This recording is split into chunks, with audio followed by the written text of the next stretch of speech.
Good morning, grace and friends. Today's sermon, What is Baptist? In the next 4 weeks, we will be exploring together our spiritual identity as a community of faith. We each have our own individual spiritual identities, but what about our spiritual identity as a community of faith? What makes us who we are here at Grace? Not that we have to all agree on it. Not having to agree on it all is part of what makes us who we are. In these 4 weeks, we will explore what is Baptist, what is church, what is ecumenical, and what is grace. The art on the bulletin cover for these weeks is a reproduction of a 14th century tombstone in Iona. It depicts the church as a ship, an ancient symbol of the church. We are a people on a journey of faith together. It is a Viking ship built for long travels on high seas, not a bass boat on a channel. The masthead is in the shape of a cross, as Christ is our center and guide. Its sails catch the wind as God's Spirit propels and guides us across the waters. But the cross is unusual in design.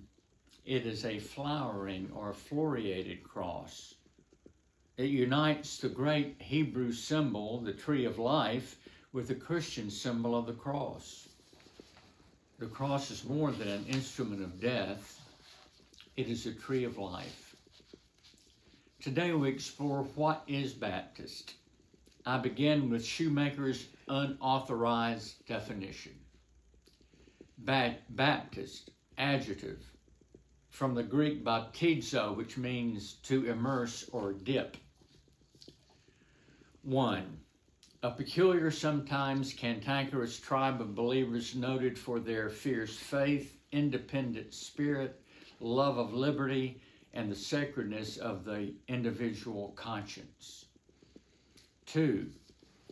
Baptist Christians trace their roots to 16th century Anabaptist and 17th century English dissenters. Roger Williams, the beginner of the Baptist movement in America, was banished into the wilderness by the Massachusetts Bay Colony for his irregular theology, and he went on to establish Rhode Island as a colony of religious toleration and religious freedom. Baptists have been vilified, persecuted, jailed, and killed, accused of being a mortal danger to both church and state. 3. Major Baptist convictions include believer's baptism, soul competence and soul freedom, local church autonomy, religious liberty for all, and the separation of church and state. 4. Baptist means freedom. They have been from the start a dissenting people who stood for spiritual freedom and stood against all forms of tyranny, spiritual and political. So Baptists have had a healthy distrust for religious hierarchies, creeds, and any alliance between church and state. 5. Baptists focus on church with a little c rather than church with a capital C, the local church more than the church universal. 6. Baptist congregations prefer covenants to creeds. Covenants describe the kind of people we want to be with one another and in the world. Creeds dictate what we must believe. So, Baptists have called themselves a non-creedal people. Some have said, our only creed is the Bible, which is another way of saying, we will not reduce the majesty and mystery of the ocean of who God is to a thimbleful of treated water. 7. Because of the freedom of the local church to shape its own life and thought, you will find Baptists from the far left of the religious and political spectrum to the far right, and everywhere in between. What do Jesse Jackson and Jesse Helms, Jimmy Carter and Lindsey Graham, Jerry Falwell and Martin Luther King Jr. have in common? Baptists. Someone said of Baptist worship, some burn incense, others bay at the moon. Some practice historical criticism, others handle snakes. Who knows which is more dangerous? 8. Contrary to popular belief and current practice, Baptist is not a synonym for fundamentalist or literalist, judgmental or intolerant. 9. Those of this tribe of Christians can say, I'm not a member of any organized religion. I'm a Baptist. You have to have a sense of humor when you're talking about being Baptist these days, with all the craziness associated with the word, and with many Baptists today who are a contradiction to what Baptist has meant through the centuries. If Roger Williams, the originating Baptist in America, walked into the annual meeting of the Southern Baptist Convention today, he might well say, these look more like the ones who threw me out of the Massachusetts Bay Colony than what I had in mind to get started. We might say that Baptist is better an adjective than a noun. That is, we are Baptist Christians. If someone asked me, are you a Baptist? I might say, no, I'm a Baptist Christian with a decidedly ecumenical bent. Or, I'm an ecumenical Christian with some Baptist convictions hanging around trying to survive. If that's not easy to understand, it's not easy to say either. So maybe a touch of history is in order as we explore the meaning of Baptist. Professor Fred Turner said, sometimes the present can free us from the shackles of the past and help build our future. But sometimes something from the past can free us from the shackles of the present and help us build the future.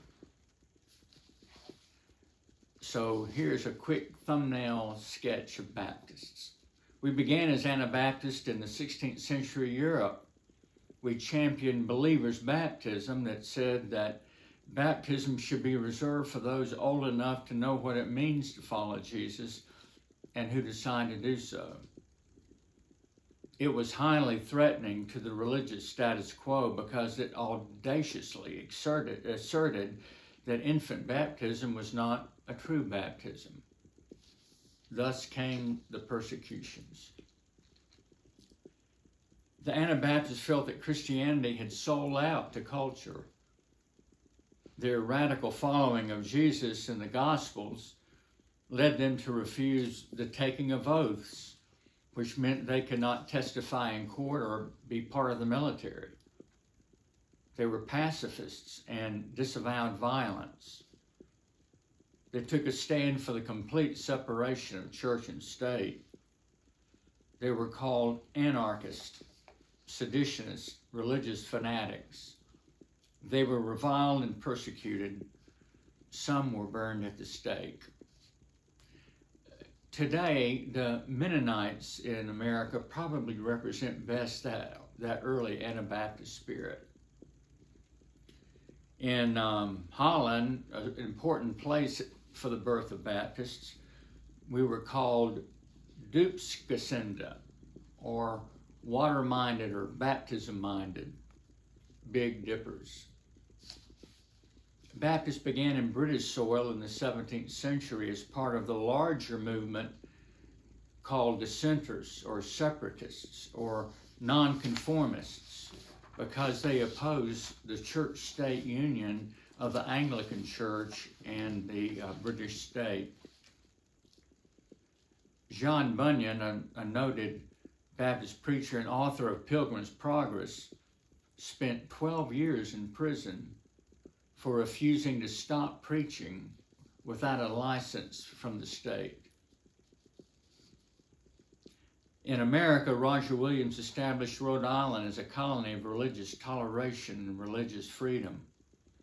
Its charter welcomed Protestants, Papists or Catholics, Turks or Muslims, and Jews. The first synagogue in America was established in Rhode Island, as well as the First Baptist Church. A New Amsterdam, now it's New York, a New Amsterdam minister commenting on Quakers fleeing New Amsterdam wrote, "We suppose they went to Rhode Island, for that is the receptacle of all kinds of riff-raff people, and nothing else but the sewer, the latrina of New England." It seems the kind of people Jesus liked to hang around with. In 1845, the Southern Baptist Convention broke away from the rest of Baptists over slavery. There was no question what side of the Civil War they were going to be on. Paul says in Galatians, "For freedom Christ has set us free." They held slavery more dear than freedom. Not an auspicious beginning. Today there are hundreds of kinds of Baptist churches. We continue to splinter. Well, that is my Reader's Digest condensed history of Baptists. Now we turn to Baptist convictions.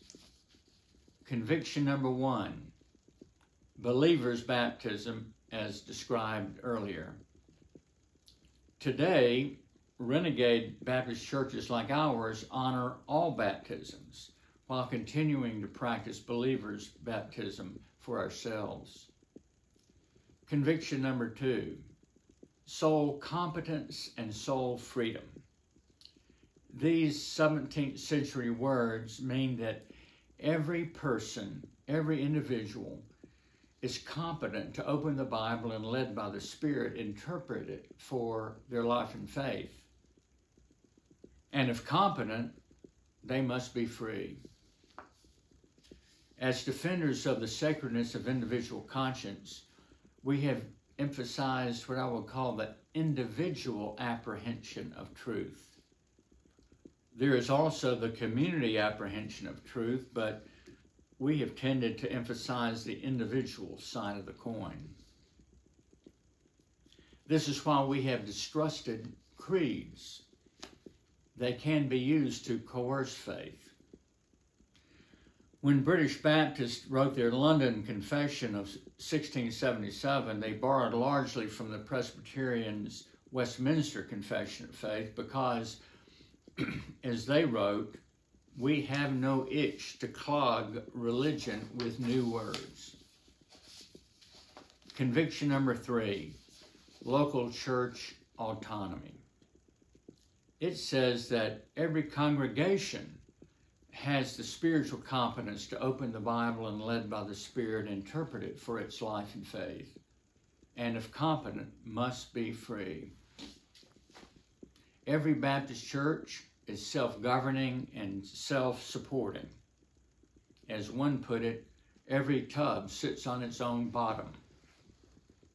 No larger ecclesial body, presbytery, bishop, or pope determines its beliefs or what God is calling it to be or do in their mission in the world. Conviction number 4, religious liberty and the separation of church and state. We have defended religious liberty, not just for ourselves, but for all people. Rhode Island became then a laboratory for religious freedom and religious toleration.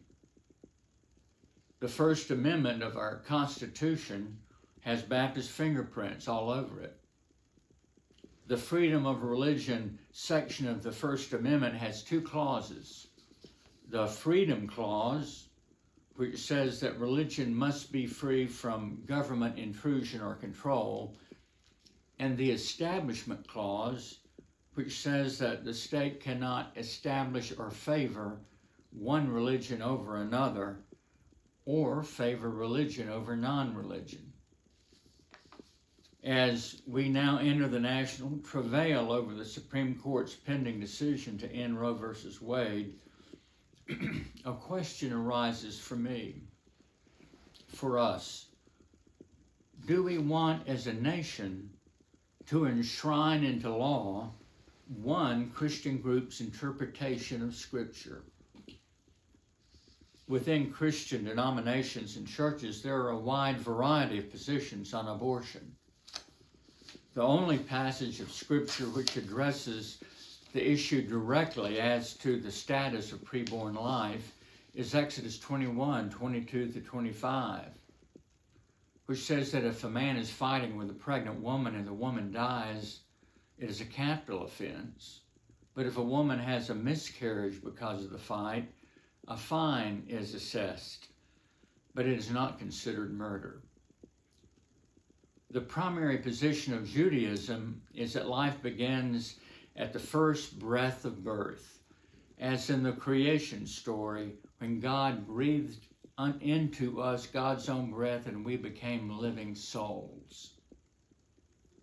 The First Amendment's Establishment Clause prohibits the government from establishing or favoring one religion over another. The founders feared theocracy because of the religious wars that had racked Europe. We are seeing today the rise of Christian supremacy and theocratic fever.